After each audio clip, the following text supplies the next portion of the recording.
I have 51 doors here in San Diego. So everything's in San Diego. I never need to work again a day in my life. I have 51 rental checks coming in.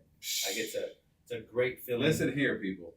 Yeah. This agent success we're talking about right here. Right.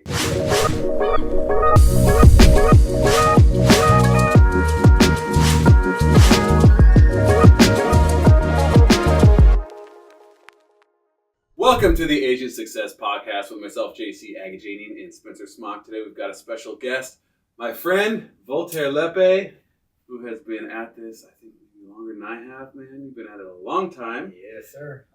As usual, we're going to talk a little bit about Voltaire's background. We got him into the biz, and then some things that got him to the levels of success that he's been reaching lately. So, dude, thank you for coming over. Thank you. Appreciate it. Thank you. So, JC knows a lot more about you. I think we've met one or two times, EXPCon, don't remember. So, catch me up to speed, I guess. Are you native San Diego? Yeah. Just give me the quick rundown. Born and raised in San Diego, the area of Logan Heights, which is right near downtown. Went to all the local schools, Burbank Elementary, Sherman Elementary, San Diego High School. That's where I graduated. When I was in high school, I started working at a real estate company, Century 21 office in Bonita. So that was kind of like my little internship. And that's how I got into the business. You know, my uncle was a broker, my mom was a realtor. And I have a lot of family in real estate. I knew your mom was in the biz, but I didn't know you had more family. It's weird. Even like my extended family that I didn't really keep up with growing up, they're all in real estate. Really? You know, real estate Kind of runs in the investors. blood. It's crazy. I think it's just because it's a profession where you could get in, no education, and just grind. And if you're a grinder, you'll make money. So I think that's kind of why everyone happened to get into it. Okay, so what year was that you graduated? 2002. I graduated high school. So we're in 22 years later. Oh, no. I guess, 1 year. He's got you by 1 year. No, You're I 03, right? graduated college in 02. No. But you started in 03. Yeah. Real estate. Yeah. So 1 year, yeah. Yeah, it's true. That's kind of my background. And then I started off as an agent in 2000. I started off an assistant in 2002, agent in 2004, became a broker in 2007. And then 2009, I jumped into commercial. So I left residential altogether because I wanted to do like commercial buildings and apartments and all that was very exciting to me. And I'm learning things over here. I didn't know a lot of this stuff about you. yeah, then in 2011, I came back to residential, started doing commercial and residential after I learned the game. And then 2013, I opened up a property management company, a commercial real estate office. And then in 2015, I just combined all three. That's a lot of different moves in a short period of time. Yeah. Like, man, you were going. Yeah, I was From a green agent to then you said broker and then commercial and then back to residential with property management, all in what, 5-10 years? 10 years, yeah. I mean, I was just trying to make some money. I was trying to figure it out. I was trying to figure out why I wasn't a millionaire yet, you know? Were you solo that whole time, or did you solo. a couple of W-2 employees, maybe assistant here and there? No, I wasn't. I was just solo. You know, I was just trying to figure it out, man. And it wasn't like now, where now you could find mentors online, or you could go to free events and all these things. Back then, it was just like I didn't even know there was coaching. I didn't know there was like people. Like the first time I found out somebody was actually doing like pretty good, and it blew my mind. Was at a Craig Proctor event, and the guy next to me, they were talking about GCI on the stage, and then I asked the guy next to me, I didn't know, how much was your GCI? He's like $410,000, and I was like, what?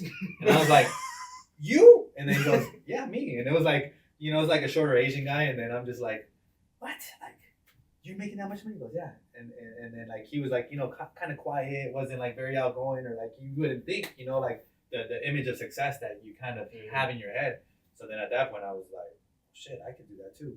And that's when I first started to figure it out, especially because no one talks about money for the most part. No one talks, and then if they do, they start off like what he told me, which is GCI. Yeah. And I give you a bottom line. Yeah, no one Top gives you line bottom only. Yeah. But even though that was an eye opener for me, and so that's when I was like, okay, like how do I figure this out? So this entire time I'm trying to figure out how to become a millionaire. It just bothered me that I was like 5 years in or X amount of years in, and I just still didn't have $1 million. That's a gnarly mindset, though. Also, like you're fresh out of high school, you you go straight into the business, and a few years later, you're like, why aren't I rich yet? Mhm. Like, that's crazy, man. Yeah, I for sure thought, because the way I got into it was like my uncle was just telling me, like, yeah, look it, you just knock on doors and someone opens it up and says that they want to sell, then you get paid 10 grand. And I was thinking, like, huh? Like, I ain't gotta go do something crazy, you know, jump on a roof or you know, like do something crazy. Like, that to me was easy. Like, there was no fear of getting hurt, injured, shot, killed, like Right. nothing. It was just like knock on a door and you get paid. So I figured, well, if I knock on enough doors, I'll be a millionaire for sure. Like, you know, in the next few years, like, that's not I a said problem. 100 of them. Yeah, Done. exactly. That was my mentality. But then reality hits you with, like, I know this is like the real world. You know, yeah, you can make money, but it's not going to be easy. Yeah. Gosh. And then you kind of fast forwarded through to the point where our paths crossed, because we met at the Craig Proctor conference in Orange County, I think it was. Yeah, Originally. I don't remember what year that was. it had to be either 13. Probably 13. Yeah. Because by the time 14 came, I had stopped coaching with Craig Proctor and moved to Whissel. Yeah. And we were doing Tom Ferry. Got it. And I don't remember how much earlier before that I was already with Craig Proctor. So it's probably around that year. Yeah, dude, that's crazy. And so we were like the only two guys from San Diego in this little group. And I'm like, what's up? So we just like made friends. Yeah. Just randomly at this real estate conference. Yeah. So, but yeah, that's my background in real estate. Okay, That's how I got and then into it. now you've got a team.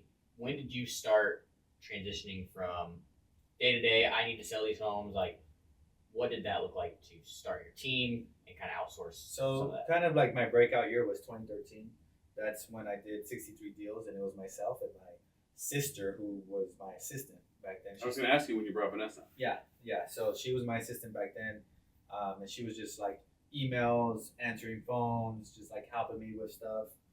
That was like the extent of what she would do for me. And I did 63 deals, and then that's when I was like, oh. Then I started learning for the first time ever. Again, before that time, teams really didn't exist. It was just like everyone solo. Mm-hmm. And they certainly weren't as the rage they are now. Yeah, now they're a rage, and like I'm on a team and this and that. Back then, there was none of that, so it was all brand new. So that's when I said, well, let me see if I can start a team. I got like 2 agents, but within like several months, I found out that it wasn't profitable, right? So I quit that immediately. So it was just me and my sister for, you know, many years, 13, 14. And then in 15, I hired another assistant. And my sister became my ISA. And then it was just us 3. And I kind of ran it like that for years until 2019, 2020. And that's when 2019, that's when I hired my first showing agent, right? So right now it's me plus 4 agents, but they're salaried agents. Okay. Okay, so that's the key, is you got to treat it like any other business. It's like when you go into your dentist's office, for example, everyone in there should be salaried. Mm-hmm. So you have the receptionist, you have like the hygienist, the nurse's assistant, or the dental assistant, and then you have like, if there's other dentists, they get paid a salary, whatever it is, $100K a year, whatever they get paid. And then the owner of the Got dental his name on practice, the wall. yeah, He's he making keeps the money. he keeps all the profit, and that's the way it's supposed to be. But for the most part, most agents, when you hear team, they're giving out splits, and the owner gets left with very little. Well, it's just a completely different like model of a team, and not everybody has heard of the various like ways, because the main one where there's like, you know, someone who's well known and then other agents that are making money like on their own splits is the most common. But I mean, I really like your model, and I've thought about, I mean, I've had my experiences with kind of starting a team and then not and whatever, but after having a couple false starts, I thought if I were to do that again, your model is where it's at. I've heard people call it the hero and the minions or whatever. Like, it's the idea that you have employees helping you as opposed to independent agents working for themselves. Right, it's a doctor nurse. Right. That's what it is. When you walk into a doctor's office, he doesn't come out and greet you and do all these things. Right. You know, it's the nurses that come out with the clipboards and fill them out, and they take your blood pressure and put you on the scale and weigh you. And that could be hard to stomach that way. I bet that's why a lot of people go the split route, because it doesn't matter if they close or not. You got a salary to pay next month. Like Right. you're paying it. Right. Well, they're not business people. Real Right, that's how business you're- people. Like if you go to Starbucks and imagine you buy your frappe for $6. Imagine if Starbucks told the employee, out of every frappe you sell, you're gonna keep 50%, $3. There would be no Starbucks. It would Yeah. go bankrupt. You know, so it's just like you just gotta treat it like a real business owner. Yeah, I like Yeah. that. So you have you ever had the other model of team at Rape Tenwell? For no, not Lepe Tenwell, but for those first few months in like 2014, that's When when did I it work out? yeah when there I was like hold up a second, like this don't make no sense. I'm generating all the leads, and I'm giving them away. Yeah. Like that doesn't make sense. So it was a short, like you realized right away. Right. It's probably not the best for me. Yeah, because if most real estate businesses, your profit margin should be around 50%. So if your cost of acquisition is the lead, whatever that's going to cost you, plus you paying someone 50%, what are you left with? Like, Yeah. you know what I'm saying? Like, And I don't even feel like most real estate team leads get 50% profit margin. yeah, that's what I'm saying. Like to run any profitable business, you should have 50% margins. You know, like cost of doing business right off top is 50%. Yeah. And you're giving it away. Yeah, and a lot of people think they're going out and doing, because most of the time the team lead starts off because they're doing 60 deals, and they're like, if you don't take your income out of that and see what the business itself is producing, Right. you're making no money. You're making all the money. You're the employee. Yeah. Cool. So JC's told me a lot about that you were super smart with your money though, and you've got quite a few doors. Right. Tell us kind of how you thought about it, and is it mostly here in SoCal? Like, Yeah. kind of tell us what the story is behind your investment. Yeah, I mean, I have 51 doors here in San Diego. So everything's in San Diego. I never need to work again a day in my life. I have 51 rental checks coming in. It's a great feeling. Listen here, people. Yeah. This agent success we're talking about right here. Right. It's a great position to be in, where you could wake up, not think about, oh my God, like I need to sell another home or this and that. No, because I got my rents coming in every single month, and that's going to continue forever. And the beauty about it is in San Diego, therefore the equity positions are just incredible. Yeah. Compared to having rentals in Texas or Florida. Or If you're making it cash flow and it's here, like that's wild. Because this isn't like the best cash flow place. Right. Now, if you do it right, Most cap you rates hold are up, pretty right, crap in right, San Diego. Right, yeah. but you're getting the crazy appreciation. Like, how many of those doors did you buy in the last couple years? Several, man.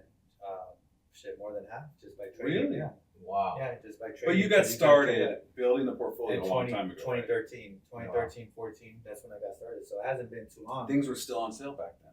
Things were on sale, didn't seem like it, but they're on sale while I was getting, so everything cash flows. It's just a great position to be in. And yes, I was smart with my money, right? So I was living very frugal. I was going to ask you, did you buy your first place first or did you go invest first? I invested first, but if I had to do it all over again, I would have bought my place first, because I could have bought with 3% down instead of 20% down, Mm-hmm. right? So I just didn't know what I was doing, but I eventually found out I should buy my place, so I did, And would you buy a single family if you were to go back, or would you go multifamily right away? multifamily, especially Right. back then you could buy a fourplex. Move into FHA. it. Yeah, now Yeah. you can't, Yeah. So now I would buy a duplex for my first home, but yeah, I was living frugal. I was trying to do that. When I Well, bought my first home in 2005, I was looking desperately for 2 to 4 units in OB, Point Loma, Wow. that surrounding area, and it was a hot market like it's been recently. yeah. Couldn't do it. I was fortunate because I found something that worked for us. It was a single family, not units, but I wanted units too, man. That was my same mentality. Yeah, that's where the money's at, man. And but yeah, I had a car. I drove it to 307,000 miles, and it just broke down. And I did that for many years. I lived like in some little alley apartment, 1 bedroom, and like, man, as soon as I would go on a date and get back to my crib, they're gone. They're like, what the hell? They're like, hell no. And combined with the car that was broke down, they're just like, nah, this fool, something wrong, like. Little they know, a couple years. It was a total smokescreen though, because you were doing so much better than you were living. Oh yeah, And that's some of the respect I have for you, because I didn't do that, and I had, I've always had pretty expensive overhead just of where I'm living, and I'm like, man, I feel like Voltaire did it right. Yeah, I mean now But looking back, yeah, that's sacrifice Yeah. early though. That people don't recognize. That's I what that was. I sacrificed a lot of things. Yeah. women, just, notoriety, like all these things. Just even the feeling of walking into a really nice home or driving a really nice car. That's like a great feeling, which I sacrificed for years. But now I get to have everything and it's real. And And you it's don't never even going away. think about. Yeah, exactly. You don't have to think about. I'm making a mortgage payment this month. Like, that's Right. So I just took the long road. I took, just like, I made a lot of decisions. This is the thing about decisions. It's like you have to make so many throughout the day. And for myself, I made so many throughout the years, and they're all the right decisions. Wake up early, right? Make those calls, stay in late, sacrifice friends and all these things that I could have been doing. And now it's all paid off. Like it's all paying dividends for sure. And now I could, if I want, I can make some mistakes, or I could, make the wrong decision or the fun decision or whatever. But for years, I like gambling. Like, this one might not work out, but like, I'll do it. or I want to take a week off, and now I've been doing. I have been traveling for years, I take 2 to 3 months off a year. I go away for 30 days at a time or 2 weeks at a time, and it's the best feeling. And guess what? Every time you go out and travel, you do lose money, okay? Because a lot of people talk, oh man, how can your business survive and this and that while you're away? Shit, I lose money. It's not like, because You're I'm not spending money and you're losing opportunity. Yeah, because I'm not the one. I'm the best prospector I know on my, in my office. So if I leave, of course I'm losing money, but I'm okay with it, and I can make the sacrifice and lose money because I want my vacation, and I want to go out there and refresh and have a great time and enjoy myself and enjoy life. So, that's kind of what I got going on. What's the next vacation coming up? Next vacation. So I got a couple of business ones. I'm going to Nashville, right? I'm going to Nashville. I'm going to Maryland. You doing Miami? Yeah, September, Miami. But vacation. I just came from one a week ago. I got a call like, hey, we're flying down to Vallarta. We got 3 seats on the private jet left. Do you want them? Just bring whoever. I was like, oh shoot. Yeah. So I went on a quick little 5-day vacation. I never flown on a private jet. That was dope. It was like the craziest thing. You guys have the first fun. Same private jet, or not same jet, but same place. Yeah. Your first jet experience. Oh, yeah? With the Puerto Vallarta, yeah. Yeah, it was crazy. Yeah, that was pretty cool. There was like 6 of us, 19 bottles on the plane. Yeah. Like okay. Yeah, and if you're paying attention to his socials, Christmas time is when this guy's out of town. Yeah. Every year on some extended trip, a lot of times to the Far East. Yeah, Far East, South America. I went to Europe last year. Last year I took too much vacation. I took like almost 4 months. Dang. So this year I want to take less vacation because this year I really want to crush it. It's the first year in my career where I'm really like, I know what I'm doing. I have the blueprints, and I'm just like, okay, let me see what I can do. And we're in rebound year, man.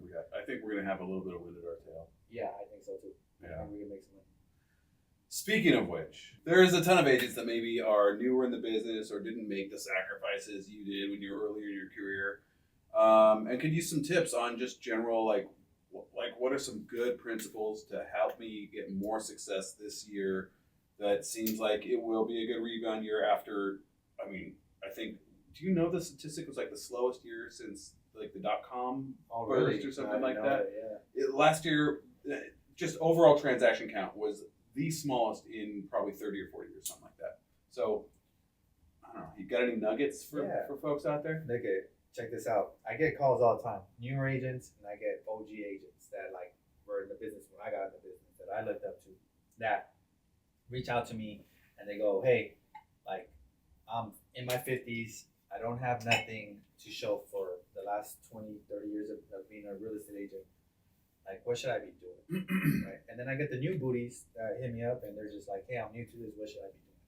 So I would answer that in 2 parts. Number one is last year was one of the slowest years. And I was talking to an agent over the weekend and he came up to me and he goes, hey man, this is, I'm glad I came to your training and blah, blah, blah. So I said, how many deals did you close last year? And then, they always start off with, oh, well, last year was, I'm like, dude, just how many? 0. And I go, what you do the year before that? He goes, 14. Year before that, 9. So 9 to 14 to 0. right? So my coaching to him was, you have to choose not to suck, right? Because last year I did 68 deals, and it was really hard. Yeah. But I chose not to suck. My team chose not to suck. And it's a decision, believe it or not, it sounds funny, but it's one of the hardest decisions you're ever going to have to make. And most people never make that decision. And it's, I was talking to my priest over the weekend. I talk to my priest once a month and my pastor twice a month. And I was talking to my priest and I said, you know what, and it was right after talking to that agent. And I was like, it's the same reason why people don't follow God right away. And this is the same reason why I, for years, just, I was with him and then I wasn't. And because I didn't want to make that decision, because I felt that if I made that decision to follow God, then my life's over. Like, I'm not having no fun. It's just like, I don't get to like slip up every once in a while. I have to be perfect. But the reality is, like, we don't have to be perfect. We just have to make the decision, like, yes, I'm going to, and it goes like that in all aspects of life. Your faith, your love life, to choose not to suck in your marriage, your family life, your friendships with your friends. Choose not to suck in your work. Choose not to suck with your money and like overspend and choose the nice car. So I think if we choose not to suck, let's say for business purposes, in my business, then that means I'm gonna go in and prospect every day. But guess what, dude? I'm gonna slip up. There's gonna be some days I don't feel like it, or I get sick, or I go on vacation.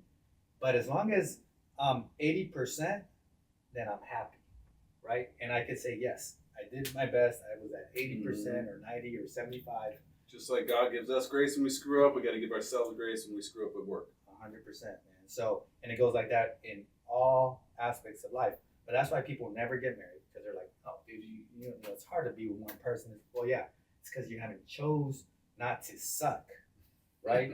and but once you say, hey, look, I'm committed to this shit, and I'm not gonna suck, then shit, yeah, it's never gonna be easy, but you'll get through it. Same thing with your family life. A lot of us have beefs with our cousins, nephews, uncles, whoever that we're mad at. And it's like, to make the relationship work, it's like we really have to decide and make a choice. So I would say for most agents, you just have to decide that you won't suck this year. Won't suck. Won't suck. And that'll dictate actions, that'll dictate mentality, that'll dictate how you think about how you show up every day, all that stuff. And it will suck a lot more in the beginning. right. But as you get through it, like you doing 68 deals last year is not like if you were going to do 68 deals in 2013. You would be like running around like chicken with your head cut off, like no idea. Now it's like, oh, this is what I do. I wake up at this time. Like, he's a real good example of it. It's not hard for him to get up at 5 o'clock. Right. Me? Fucking right. You get like, but if I wake up for a year at 5 o'clock, it's not going to be an issue. It's like these gym rats, right? They chose not to suck, and that's why their bodies are like this. And like, we could make the same decision to choose not to suck, but we haven't got there yet. Yeah, and that's why we're just eating whatever and not working out all the time. But I think another way to saying it is to prioritize your business, because those gym rats are prioritizing swole arms and pecs, right? Yeah. We got to prioritize the business and be that muscle man at work. Yeah, and those muscle men, what do they walk around with? They walk around with a little journal and a little pen. And for years, I'm like, what is this cycle doing? Like, what is that about?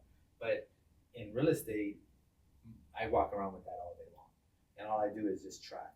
So last week, 68 conversations, right? So my goal is 10 a day. So I was short, right? Instead of 70 great conversations, I had 68.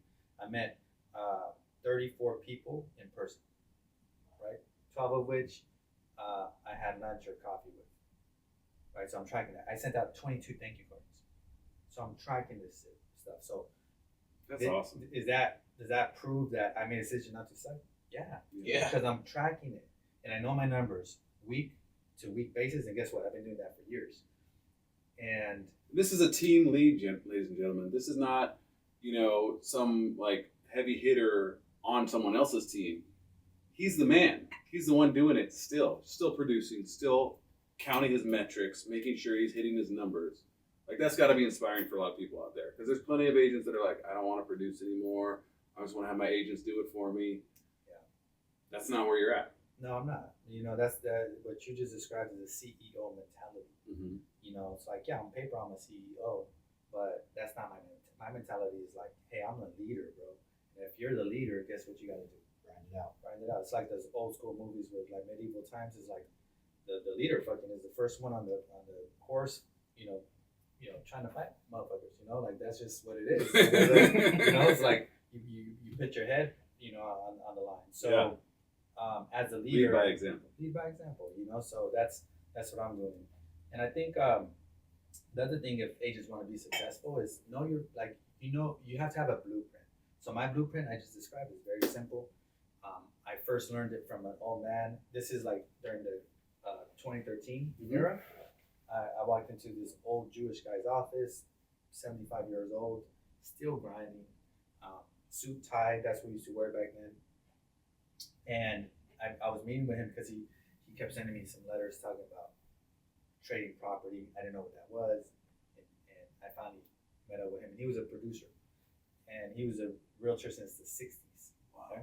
So when we sat down with him, we had this long conversation. He had a lot of real estate. He was worth about $100 million during that time, which is a lot of real estate. Yeah.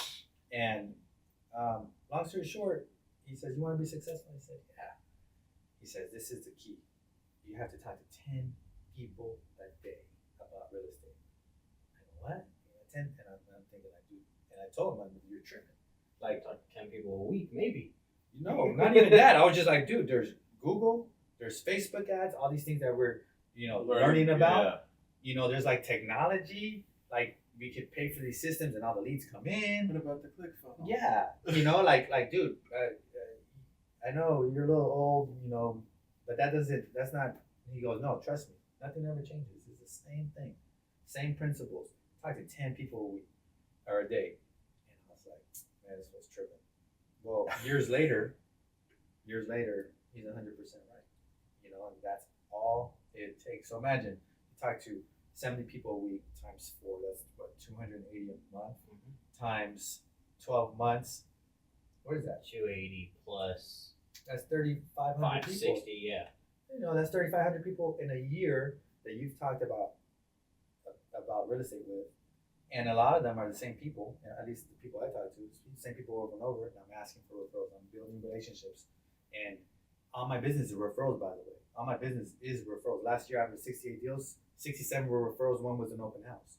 Okay. So I'm talking to these people on a weekly basis, and I'm just like, hey, like I need your help. I'm looking for business. Who do you know that I could help? Cousins, family, friends, whoever. Really? So it's just my business consists of begging 10 people a day to give me a referral. Get comfortable with like the awkward, hey, I want you to help my business. Yeah. Like, Dude, I've never heard anyone recommend that before. Like out of all the coaching and scripts that we learned, no one's ever said, "Hey, I could really use some help. Do you think you could think of anybody?" Just be real. Be real. It's like we have to ask for business like our life depends on it, because it does. That's how we pay our mortgage. That's how we feed our family from ourselves. So if we go in and we act like there's an ego there, where we're like, "Oh, I don't really need your help," and this says like we're tripping, we're missing the boat. Yeah. Because none of my accomplishments, by the way, just to clear the air, they weren't just all on me. Like I had help from people. Okay, I had mentors, I had coaches, I had clients that I looked up to that taught me things. Like I didn't learn none of this on my own. It's like very few things I learned on my own as far as reading and stuff like that. But the rest, it's just like you're making money. Like, dude, how are you making money? And then you teach me, and I'm just like, oh, okay, cool. Yeah. So we all need help to get where we want to be, and it's our ego that's in the way that doesn't allow us to ask for help. So me, dude, you go into my office, you hear me. I'm like begging people for referrals. Like, dude, I need your help. It's a slow year, this and that, and they're like, dude, I'm gonna see how I can help you. But they're trying to return the favor because I've helped them in some way, right? Because I've referred them to a trust attorney. I referred them to the insurance person. I referred them to the contractor who did their kitchen. So I'm trying to give as much value, and then at the same time I'm asking for help. Like my life depends on it because of this. Wow. The jabs and finally the right hook. Right. Comes in. Yeah. yeah, Yeah, I've never heard that style, and that's something we have to adopt. It's just It's got my gears turning over here. yeah, we're already trying to be as much value as possible, but just hoping like, oh yeah, maybe they'll think about me when they're some guy at the bar. Like, no, hey, look through your phone. Like, tell me I need this. Look through your phone. So, we had Mark on last week, and we're talking about taxes and whatnot. Tax time's coming up, right? So, if you were an agent right now that did a couple deals last year, didn't save $1, and oh shit, taxes are coming up. I need to close 3 deals starting today. IRS. Like, what do you do? I got to pay the IRS in 2 months. What do you do? I'll give you a quick tidbit on a profit and loss real quick before we go into that question. Taxes are coming up. As an agent, your commission, 25% of your commission automatically into a tax account. 20% Interest bearing tax account. interest bearing tax account. 20% of your commission you save and invest forever. Don't touch that money, and then the rest you could just blow. Okay, so. Anyways, to answer your question, if you need to pay your taxes, you need money. Right Forgot now. the giving in there part though. Gotta give Sorry, you. 10%. Yeah. 10% giving, right? So that's my model. 25% for taxes, 20% save and invest forever, and 10% giving, and then blow the rest. And so what I would do right now is open houses. I would just sit in an open house like it was my office, right? So find a vacant open house that you could host for a week or a few days in a row, and then just sit there like it's your office, make your calls from there as people come in, and you service them.